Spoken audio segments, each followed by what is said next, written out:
Hello friends, and welcome back to the channel. Thank you for clicking on the video if you're new. There's been a few bits of internet drama at the moment, and whilst I'm not trying to lean into internet drama, I wanted to talk about something which I think is quite important. And I wanted to talk about how, at the moment, female dating coaches are being love bombed. There's two cases I want to really focus on. One is Wizard Liz. Obviously, she's got the most subscribers, so it makes sense to talk about her. And then another lady called Danielle Walter as well. And if you're on the internet, as much as me, you'll know who these people are. But firstly, from a selfish perspective, the more female gurus that fuck up is better for me.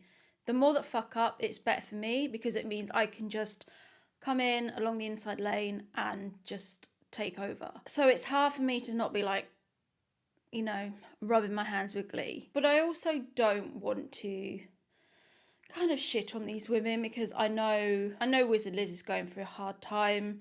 She's spoken about having postpartum depression. I have watched bits of it. I'm not, by all means, I don't know all the law involved with these people. But from what I've heard, she needs to leave the US basically because her visa has expired. She had the baby in the US and the baby has to stay with Landon and she has to leave the US. That's obviously the worst situation that any mother could be in. And I feel a bit sorry for her because she's obviously really young and she hasn't thought this through. She hasn't thought, I need to have my baby in the country that I was born in, the country that I have residency in. She wasn't married to Landon, so she can't stay in the US. And she's just in this crazy situation because ultimately she was love bombed by a man. This is the thing when you were a female creator. You put your life online and we know the game. We know the game. We have to be vulnerable. We have to be vulnerable so people like us, so people click on my videos. And it's a risk because ultimately when you put your life online and you're vulnerable in that way, you set yourself up as a target. You set yourself up as a target for men to love bomb you, to do exactly what happened to Liz. She spoke about how she wasn't interested in Landon at all, and she only became interested in him when he gifted her a $10,000 watch. Then she became interested. She became interested when he started standing on his wallet, when he started putting the money forward.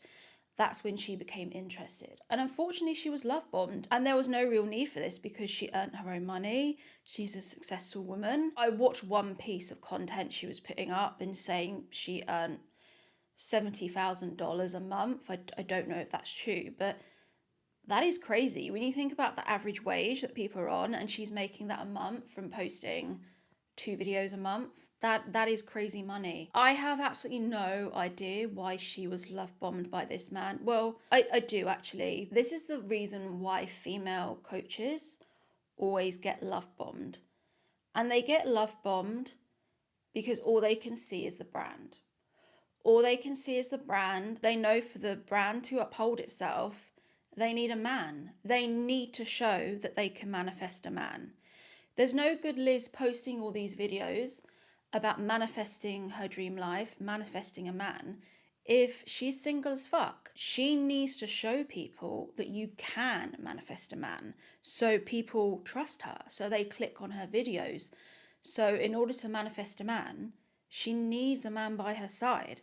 And I think Landon probably just fitted the bill, unfortunately. I think because he was another YouTuber, same age probably, fitted the bill. But she became love bombed by him. She's spoken about her trauma that she's faced as a child and she's put that online. And sadly, men weaponize your vulnerability. And this is what I have found in life. When I'm vulnerable with man, when I'm honest with man, they weaponize that against me. Anytime I said to a man, oh, I've never had a relationship before, they would weaponize that against me. And I couldn't tell you this before because I still felt so much shame about not having a relationship. But now I've been more open and honest about it. I can tell you that every time I was honest with a man and said that, they would weaponize it against me. They would make me believe that they would be my first boyfriend, that they would be the perfect boyfriend. When all I was doing really is I was just laying up a path for them to abuse me, to not be very nice to me, because I showed them my wound. I showed them trauma in a way. And I think one person put in the comments, they were really curious about my background because I don't talk about it. But I don't talk about it because there was nothing wrong with it. I had a nice childhood. Mum and dad are still together. Mum and dad have been together 45 years. That's why I don't really talk about it, because there isn't an issue. And I've been fortunate enough to have two loving parents. But in me not talking about it, people assume there's some deep, dark daddy issues somewhere. They assume that I had an absent father. That's why I can't pair bond. That's why I can't find love. I find it really strange that people just assume that I've had this terrible childhood because I haven't been able to find love. This is where I think sometimes people just take psychology too far. They want there to be childhood trauma in my life. They want there to be some kind of bad story so that they can paint a narrative that I had an absent father. They want to paint a narrative that I had an absent father, that I have daddy issues, that then I went around and slept with 200 people. They want this to be the story because not all men, but sadly a lot of men, they want to fix the situation. They want to try and work out why I've never had a relationship. I generally think that's why I've been single so long, is because I've seen how my father treats my mother, and anything less than that, I'm just not interested. I'm not interested in just a broke beat dad. I think this is sadly why Liz was love bombed, because she has spoken. I don't know the full ins and outs, but I think she had an abusive father. And I feel sorry for her on some level. I mean, how can you really feel empathy for a millionaire? I personally can't. But in a lot of ways, I do feel sorry for her because she's obviously been misguided along the way, and this has happened. I've only been love bombed once in my life. It happened maybe, I can't remember how many years ago, a few years ago now. And the way to spot it is it was just someone coming on really strong, someone that kept saying that I was beautiful, kept saying they were going to marry me, and giving me loads of compliments. The thing is, the love bomber and the person that you want to marry will probably have the same characteristics, but the love bomber just does it much faster than everyone else. They don't do it in a natural kind of linear progression. It will just be over the top straight away. And it was only later that I found out this person just wanted somewhere to live. They were couch surfing, just wanted somewhere to live.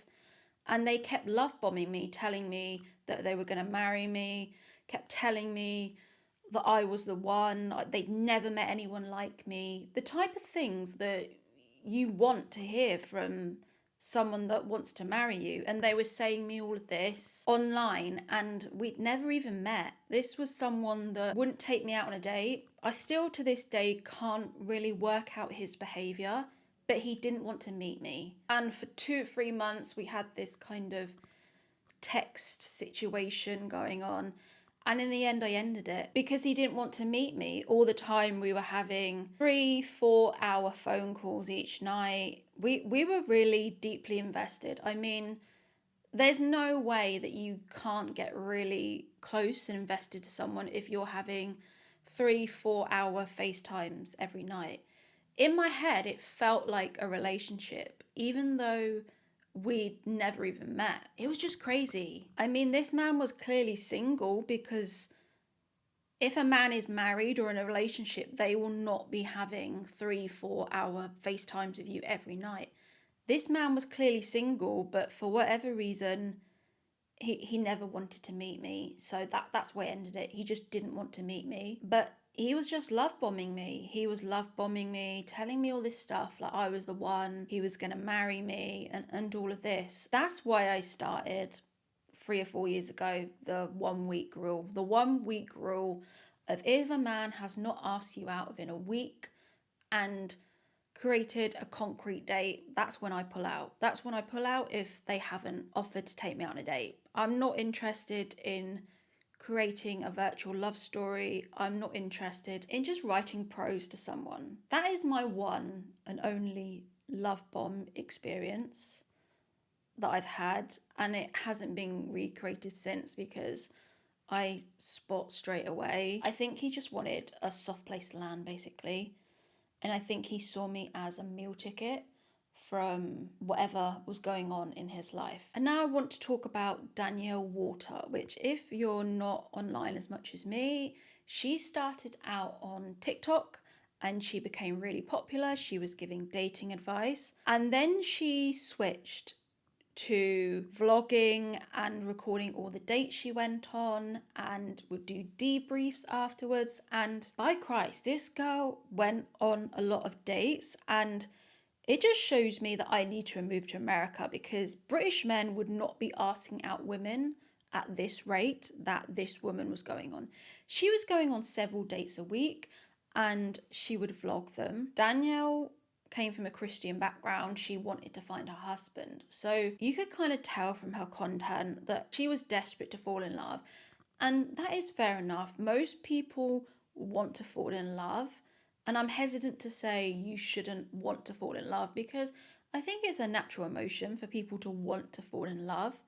But unfortunately for Danielle, she made the mistake that I made a few years ago, vlogging every single interaction with every single man that I'd ever encountered on Tinder. I was pretty much the version of Danielle a few years ago. And even if you go back at some of my older content, I was just really open about all the old story times and all the people that I dated. And I definitely fell into that trap of oversharing and talking about my love life all the time. So I can't be too critical of Danielle, because I have been that person. I have been that person oversharing my love life. And as well, I just wanted to highlight the term oversharing is only applied to women. We don't have this connotation of men oversharing. It's only seen as females that overshare, which is also quite interesting. But here we are. So Danielle is doing a content of the dates, and no surprise, it blows up. No surprise, her talking about her dates blow up. And I feel her, I've been there. When you talk about the dates you go on, it gets clicks, it blows up. Because this is how females bond. Females bond from talking about the horrendous dates they go on, the shit men in their life. This is how females bond with other females. So it's no surprise that her dating content absolutely blew up. And then what happened? She felt the pressure. She felt the pressure to find someone to solidify the brand. And this is where Lucas steps in, because she's only dated Lucas for a few months and they're now engaged. And then that whole story has been played out online as well. And as a woman, I am judging, but I'm not getting good vibes off Lucas. Feels like Lucas just wants to be famous.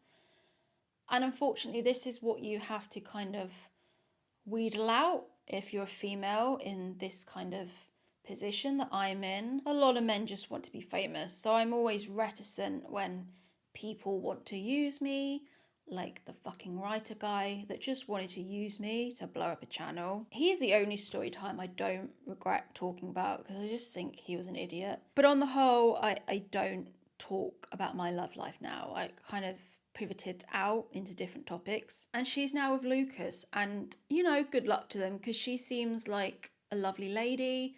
She's just a nice Christian lady that has unfortunately been pressured to settle down and get married rather than finding someone organically.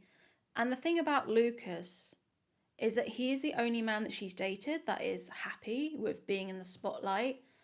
And you kind of think that's a bit of a red flag as well, because I think along the way, I think she disregarded some really genuine, nice, kind guys.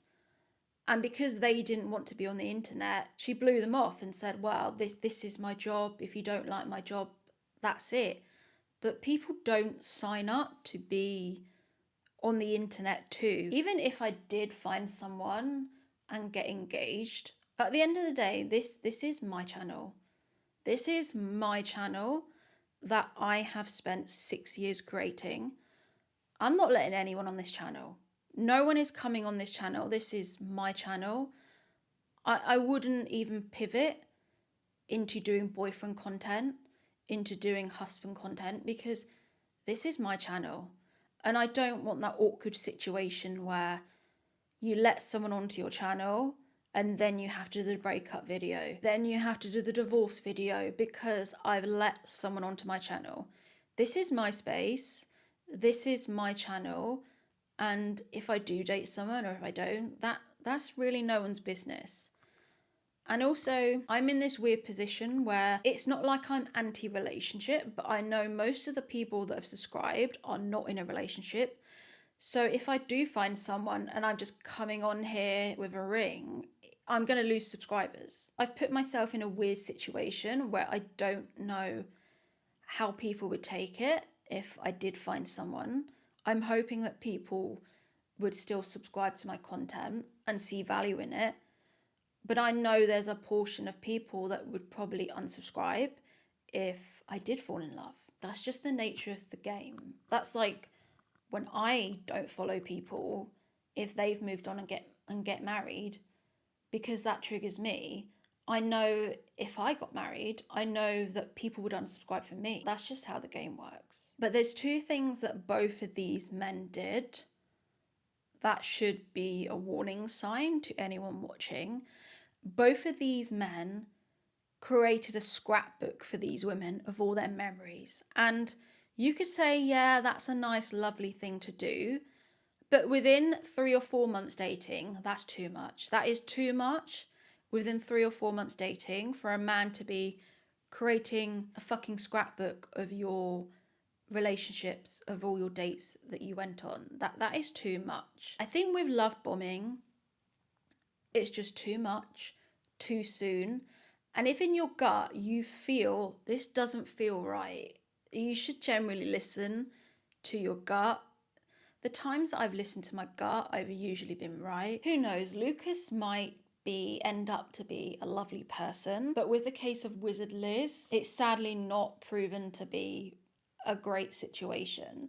And there's the child involved. And the thing with Liz is I generally do not know why she is still producing content at the moment when her life is generally in flames. If you have 8 million subscribers and you're generating $70,000 a month, why are you still posting content when your life is sadly an absolute shit show?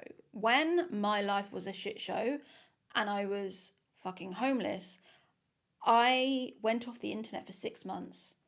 I knew I was not in a position to produce content because my life was in absolute flames.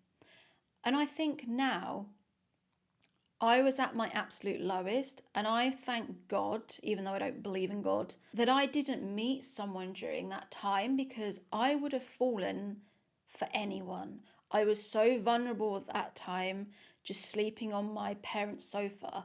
I would have been love bombed by anyone. I would have just fallen into a relationship with any man that looked my way because I was so vulnerable. I had no identity. My self-esteem had taken a massive knock. And when I was going through that turbulent time, I purposely took myself off the internet for, I think it was 6 or 7 months in the end. That did me the world of good to just take myself off the internet, to think about new ideas, and to not keep feeding this hungry ghost of the algorithm. Because at the end of the day, you can only produce content from a full cup. And I think at the moment she's just got too much going on. But I get it, because she's at that position and I know she doesn't want to lose. She doesn't want to lose what she's built up, so I get it. But even now, I don't want to be a bitch. Her views are going down. And it's sadly because people have seen through the mask. They have seen through the mask of what she is promoting, of manifest your man, how to meet high value men. People have seen through the mask because she couldn't do that herself. She did unfortunately pick the wrong man. And I'm trying not to judge her because she's really young and we've all been there. We've all picked the wrong man. We've all picked the wrong man that is not right for us. But I just think female creators in themselves put themselves in a really vulnerable position. You're putting yourselves on the parapet, you're revealing your traumas, you're revealing your vulnerabilities, and ultimately men can pick up on those. And the same with Lucas and Danielle. Lucas has probably watched her content. He's watched her go through the dates, where she's been dating men and they don't want to be on social media. So what has he done? He's just flown himself in, being the perfect boyfriend, wanting to create content, wanting to be on the internet. And he knows if he fulfills that role, then he can make money off of that. I think he's a life coach. I'm trying not to judge. I'm trying not to judge these people with their courses for $2,999. I do try and not judge these people, and I think that's why I've decided to go back to work, because I do not want to be creating courses for $2,999. I'm humble enough. I'd rather go back to work. Hope you enjoyed the video. Love you. Bye.